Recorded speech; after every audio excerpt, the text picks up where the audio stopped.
depressed, distressed, or anxious?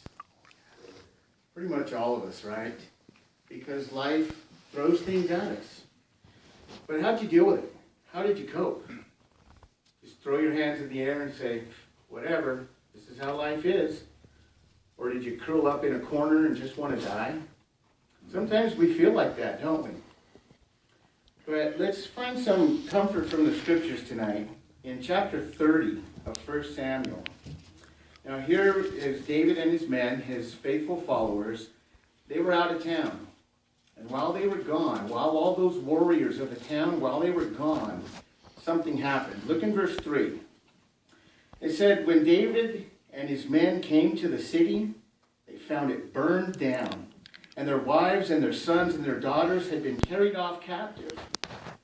So David and the men with him began weeping loudly, until they had no strength left to weep.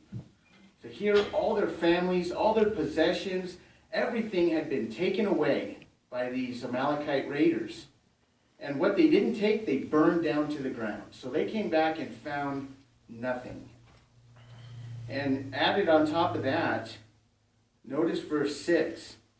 It said David was very distressed because the men, his faithful followers, those men who had followed him through so many wars and so many tough times, they were talking of stoning him.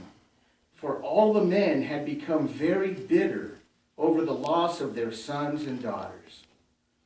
You think David was depressed, stressed out, anxious? No doubt. But what did he do?